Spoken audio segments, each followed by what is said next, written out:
Hi friends, welcome back to my channel. അപ്പോൾ ഇന്ന് നമ്മൾ ചെയ്യാൻ പോകുന്നത് ചിക്കൻ ടിക്ക ബിരിയാണി കേട്ടോ. നല്ല ടേസ്റ്റാണ്. കഴിക്കുന്ന സമയത്ത് ബിരിയാണി വെക്കുകയാണെങ്കിൽ ഇനി ഇതുപോലെ ഈ ഒരു ബിരിയാണി ട്രൈ ചെയ്ത് നോക്കുക. അതും ഞാൻ പറഞ്ഞ പോലെ നിങ്ങൾ ട്രൈ ചെയ്ത് നോക്കുക. അടിപൊളിയായിട്ട് നമുക്ക് റെഡിയാക്കി എടുക്കാം. അപ്പോൾ അതിനായിട്ട് ഞാനിവിടെ 1 കിലോ ചിക്കൻ കുറച്ച് വലിയ വലിയ പീസായിട്ടാണ് കേട്ടോ. അത് നമ്മൾ ചിക്കൻ മന്തിയൊക്കെ ചെയ്യുമല്ലോ, അപ്പോൾ അതുപോലെ വലിയ വലിയ പീസായിട്ടാണ് എടുത്തിരിക്കുന്നത്. അതിലേക്കുള്ള മസാല പറയുമ്പോൾ 1 ടീസ്പൂൺ ഗരം മസാല, ആവശ്യത്തിനേക്കുള്ള ഉപ്പ്, അതായത് 1 കിലോ ചിക്കനിക്കുള്ള മസാലയാണ്. 2 ടീസ്പൂൺ സാധാ മുളക് പൊടി ചേർത്തിട്ടുണ്ട്. 3 ടീസ്പൂൺ കശ്മീരി മുളക് പൊടി ചേർക്കുന്നുണ്ട്.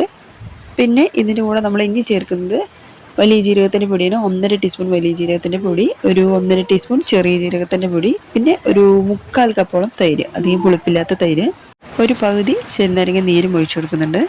ഇനി ഇതിലേക്ക് മല്ലിയിലയും പുതിനയും രണ്ടും ഒപ്പമായിട്ട് എടുക്കാം.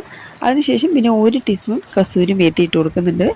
പിന്നെ നമ്മൾ 3 ടീസ്പൂൺ കടലമാവാണ്. അപ്പോൾ 3 ടീസ്പൂൺ കടലമാവ് കൂടെ ചേർത്തിട്ട് നന്നായിട്ട് മിക്സ് ചെയ്ത് കൊടുക്കാം. നമ്മൾ കടലമാവ് ചേർക്കുന്നത് കാരണം നമുക്ക് ഈ ഒരു ചിക്കൻ നന്നായിട്ട് കവറായി കിട്ടും. നമ്മുടെ മസാല നല്ല കവറായി കിട്ടും.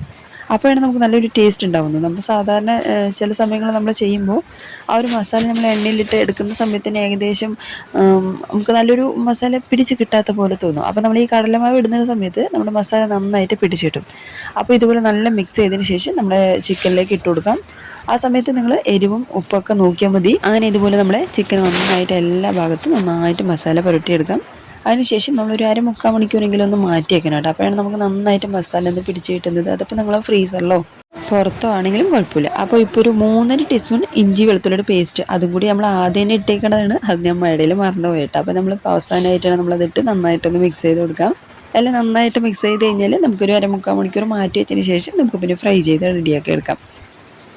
അങ്ങനെ ഒരു 3/4 മണിക്കൂർ കഴിഞ്ഞതിന് ശേഷമാണ് കേട്ടോ ഞാനിപ്പോൾ എടുത്ത് എണ്ണ ഒരുപാട് ചൂടായിട്ടില്ല, ഒരുവിധം മാത്രമേ ചൂടായിട്ടുള്ളൂ കേട്ടോ. നമ്മൾ വലിയ വലിയ പീസാണല്ലോ, അപ്പോൾ നമ്മളത് നന്നായിട്ടൊന്ന് കുക്കാവാനുള്ള സമയം കൊടുക്കണം. അപ്പോൾ അതിനും കുറച്ച് മാത്രമേ ഞാൻ എണ്ണ ചൂടാക്കിയിട്ടുള്ളൂ. അപ്പോൾ നമുക്ക് പെട്ടെന്ന് ഒരുപാട് ചൂടാക്കി കഴിഞ്ഞാൽ പെട്ടെന്ന് അടിയിൽ മുരിഞ്ഞു പോകുന്ന സമയത്ത് ഉള്ളിൽ കുക്കാവാതെ വരും. അപ്പോൾ ഒരുവിധം മാത്രം എണ്ണ ചൂടാക്കിയതിന് ശേഷം പിന്നെ നമുക്ക് നന്നായിട്ട് വേവിച്ചെടുക്കാം. അതായത് സിമ്മിൽ തന്നെ വെച്ചിട്ടാണ് നമ്മൾ റെഡിയാക്കി എടുത്തത്. അങ്ങനെ ഏകദേശം അടിയിലെ ഭാഗം ഒരു സെറ്റ് ആയതിനു ശേഷമാണ് തിരിച്ചിട്ടിട്ട് വീണ്ടും അതുപോലെ നമ്മൾ കുക്കാക്കി എടുക്കുകയാണ്. മൊത്തത്തിലൊരു 7 മിനിറ്റൊക്കെ നമ്മൾ മാത്രം സമയം കൊടുത്താൽ മതി. തിരിച്ചും മറിച്ചും 2 സൈഡും വേവാനായിട്ട് മൊത്തത്തിലൊരു 7 മിനിറ്റ്. അതിൽ കൂടുതൽ വയ്ക്കുന്ന സമയത്ത് ചിക്കൻ ഹാർഡായി പോകും.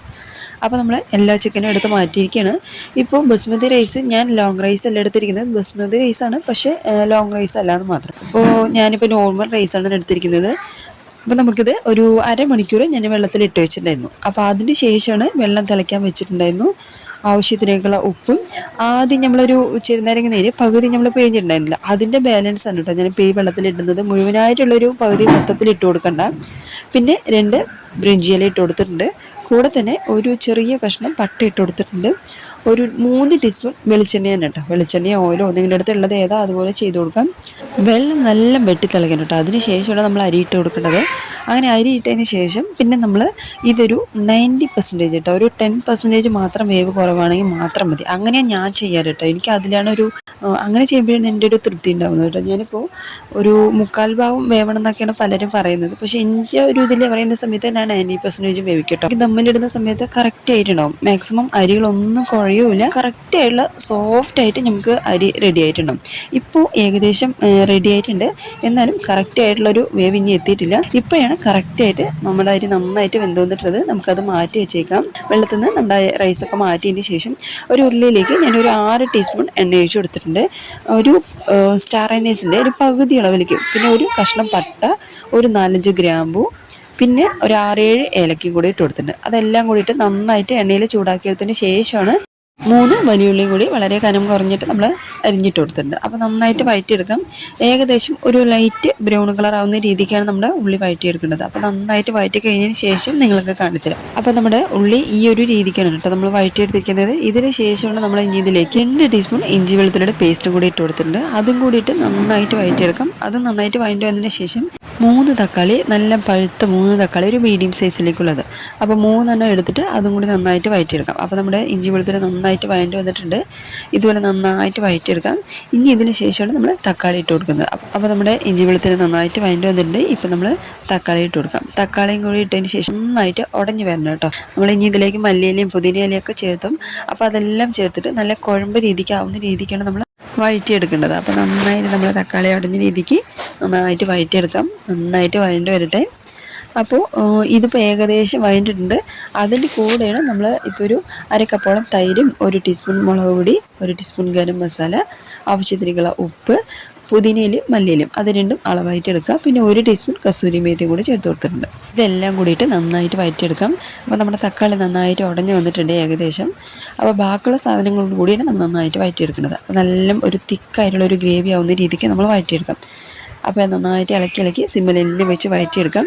ഇപ്പോൾ ഞാൻ ഒരു 2 ടീസ്പൂൺ മല്ലിപ്പൊടിയും കൂടെ ചേർക്കുന്നുണ്ട്. അതും കൂടെ ചേർത്തിട്ട് ഒരു അര ഗ്ലാസ് വെള്ളം കൂടെ ചേർക്കുന്നുണ്ട്. ചെറിയൊരു രീതിക്ക് ചൂടുള്ള വെള്ളം ഒഴിച്ച് കൊടുക്കാം കേട്ടോ.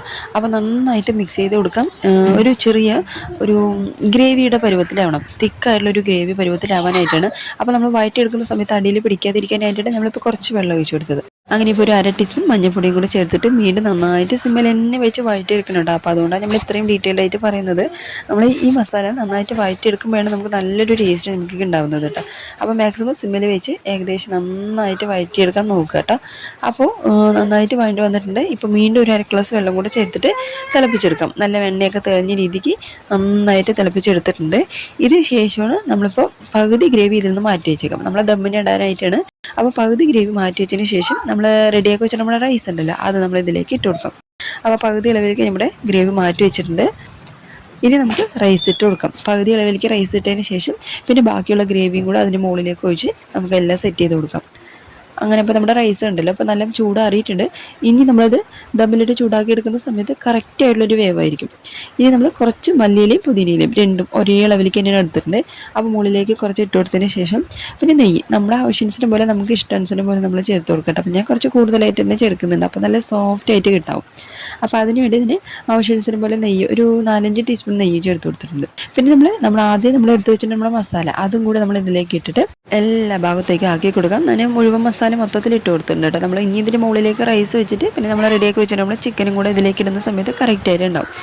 ഇപ്പോൾ കുറച്ച് ആദ്യം നമ്മൾ ചിക്കൻ റെഡിയാക്കി വെച്ചിട്ട് നമ്മുടെ എണ്ണ ഉണ്ടല്ലോ, അത് നമ്മൾ അതിൻ്റെ മുകളിലേക്ക് കുറച്ച് ഒഴിച്ചിട്ടുണ്ട്. അപ്പോൾ നല്ല മണം ഉണ്ടാവും കേട്ടോ. അപ്പോൾ നമ്മൾ ചിക്കൻ പൊരിച്ച എണ്ണയും കൂടെ അതിൻ്റെ മുകളിലേക്ക് ഒഴിച്ചിട്ടാണ് റൈസ് ഇട്ട് കൊടുത്തത്.